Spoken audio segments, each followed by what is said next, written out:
As a preface, I would like to say that I'm not advocating the use of illegal substances. This video is made for purposes of sharing information, helping spread the awareness of certain matters, and incentivize self-education in general.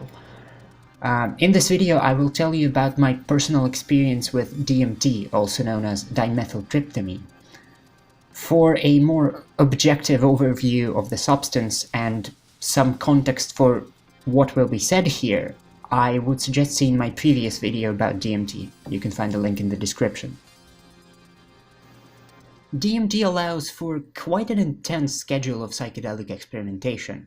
This is made possible by the inability of the compound to build tolerance to its effects in users, and also a very fast manner in which it is being metabolized in human body.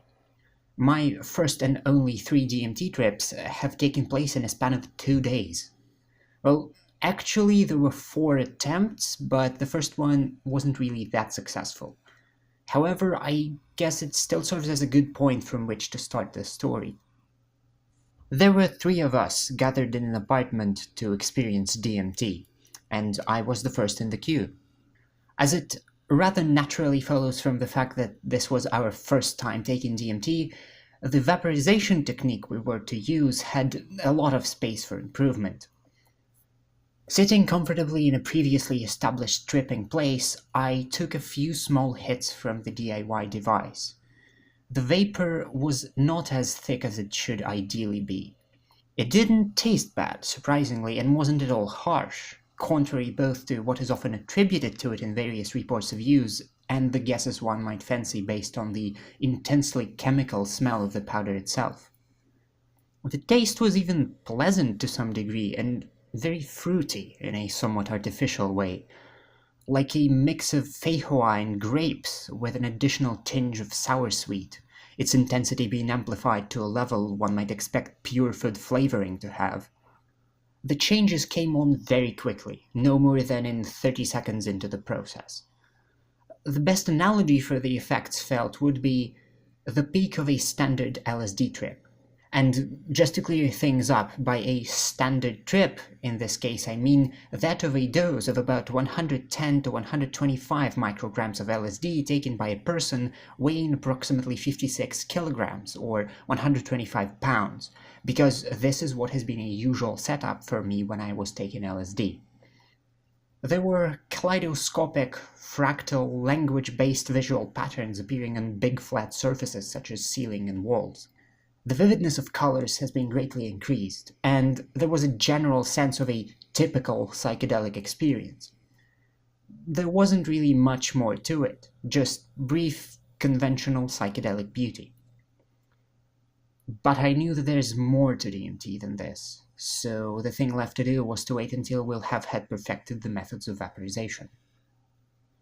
Each of my friends had their own mildly successful go at it, and a couple of hours have passed. It was, once again, up to me to venture into the unknown. This time, the vapor was much more abundant and strong. However, please consider that we still didn't have a very good technique.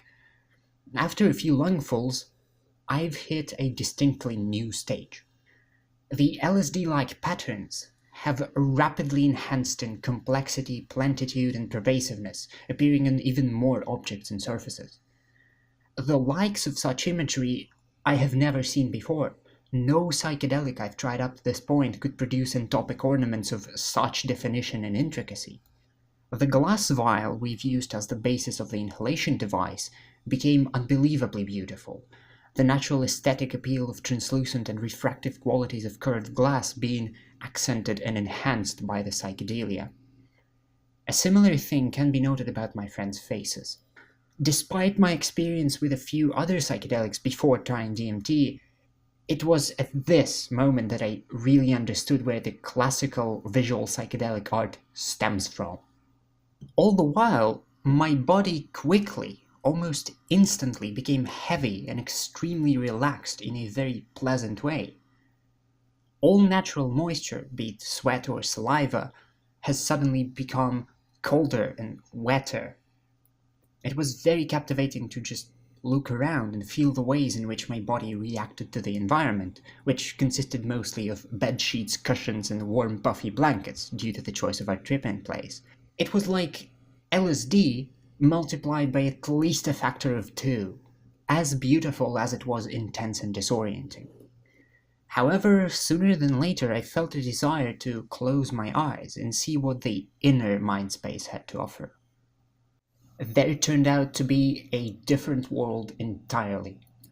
Unlike the intriguing yet still mostly flat, screen-projected closed-eye visuals that LSD, cannabis, and other psychedelics tend to produce, the place I've been put into by DMT was, well, just that, a place. Almost entirely tangible three-dimensional place, if a highly abstract one at that. It was something akin to what one could experience in a VR headset. The space consisted of repeating high-contrast, high-saturation geometrical lattices, figures, and various combinations of those. Every possible color seemed to have been present in the spherical room, if you can call it that. The field of view zoomed in at times, focusing on parts that differed in some way from their surroundings. It was hard to understand at the start what exactly was different about them, but then I realized they were trying to protrude into the fourth dimension. It is a really difficult thing to describe, but they looked kind of like those spinning, shifting 3D renderings of four-dimensional objects you can find plenty of online, tesseracts, 4D spheres, and such. There was an ambience of anticipation to this place, like it was a waiting room or a lobby. It was, in itself, a glimpse of something greater, but I could still hear the voices of my friends and feel the confines of my physical body. This even further reinforced the VR metaphor I constructed for myself at that point. Among a myriad loosely related thoughts appearing in my mind back then, this particular mentation pattern has risen to be the most prominent and set the direction. Is this it? Have I arrived?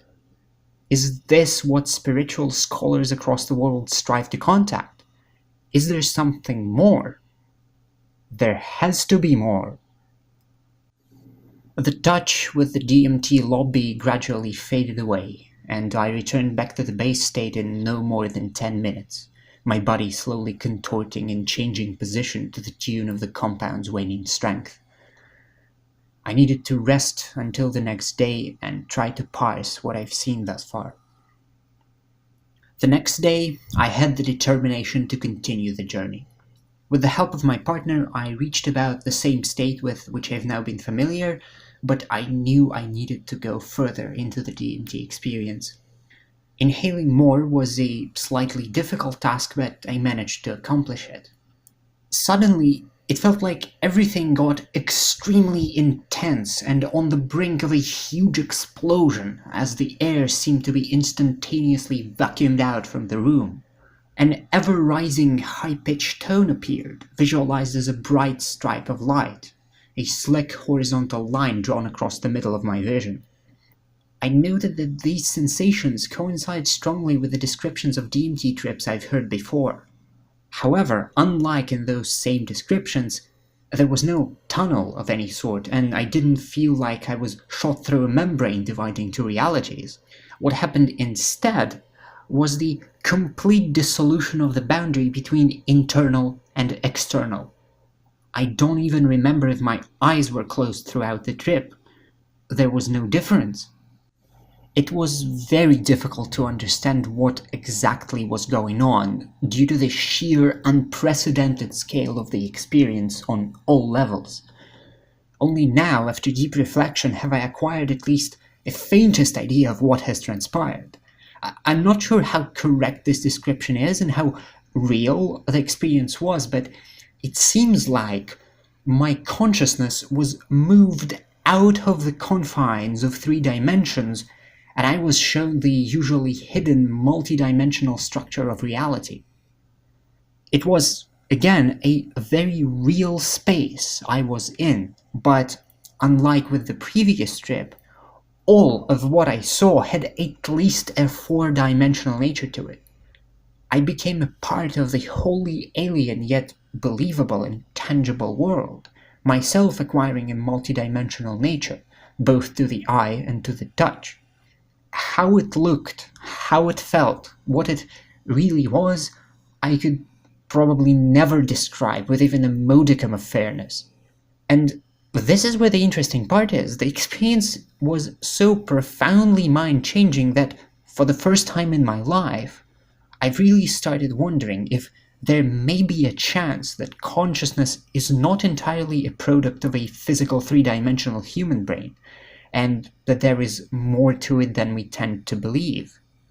What I have also experienced for the first time in my life happened shortly after DMT started losing its grasp on me and I was returning to the real world. I have asked myself then, honestly and seriously, am I alive? I checked my heartbeat, my pulse, and they were indeed there. However, it didn't really answer my question. I thought, why does it, and does it really mean that I'm alive? Couldn't the sensation of your heart beating be simulated in some way if purportedly consciousness is not as strongly bound to the physical world as I thought it to be? What does it mean to be alive if such a case turned out somehow to be true? I was truly confused. As the last traces of multidimensionality faded away, and I started recognizing the room I was in for what I knew it to be, I was left unable and unwilling to speak for a good 20 to 30 minutes. There was a distinct feeling that words could simply ruin it all. Was I really shown the true nature of reality then?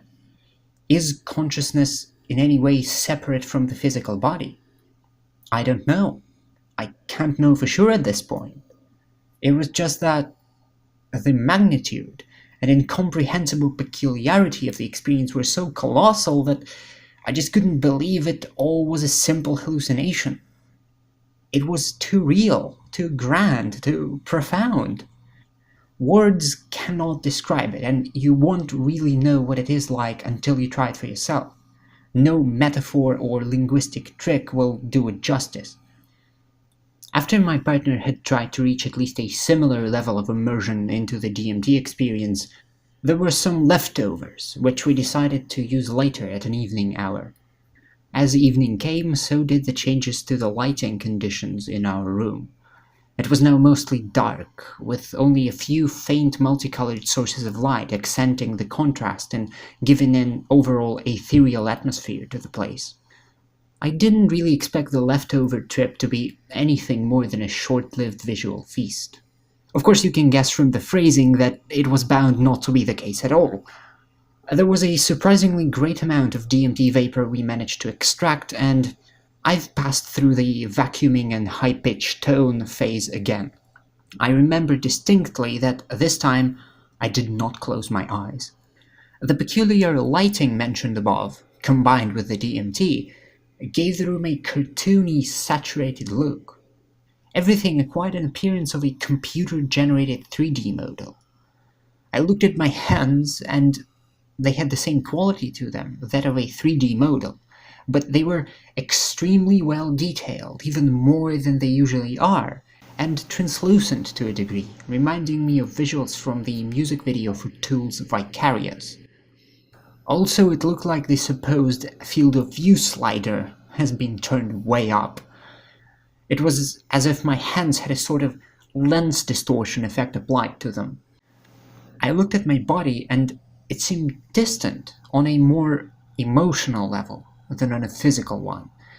It's truly impossible to describe what I was thinking and feeling at the time, but if I were to choose one metaphor, it would be I felt like I was an immortal non-physical being put as a semi-active observer into one particular simulational rendering of three-dimensional reality, just as a human is being put into a place of a character in a first-person perspective video game.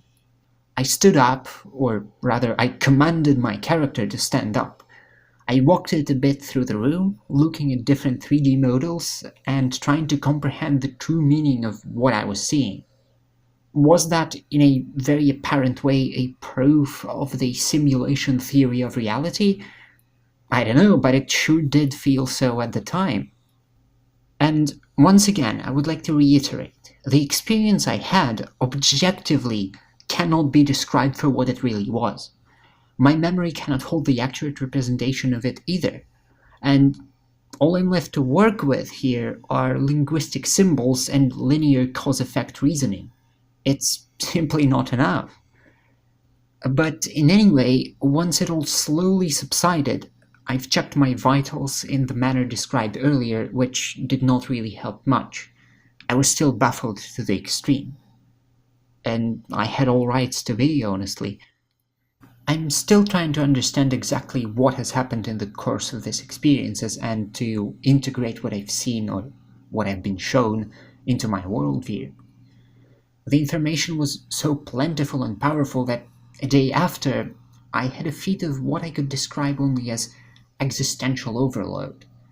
At some point of time at that day, I just collapsed onto the bed and couldn't stand up for about an hour or more, my brain vigorously trying to connect the pieces of shattered paradigms and preconceived notions, as if trying to rebuild me from ground up, and not in a positive, reassuring way, as psilocybin has the ability to do. This was the one truly scary and discouraging part of the DMT experience. But it's something called for, don't you think?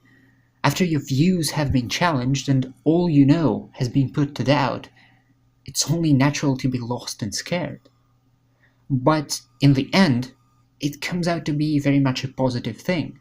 After all, you are being rebuilt, and with a material of much higher quality and quantity. And that's the point of DMT as I see it. And this is where I'll leave it at with DMT, at least for near future.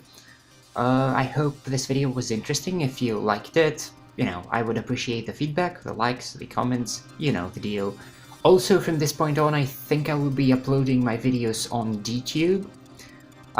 So if you don't know, DTube and Steemit are a part of this huge undertaking of making a decentralized blockchain-based social network. It's a really good idea. Check it out if you're interested. I guess that's about it. See you soon. Bye.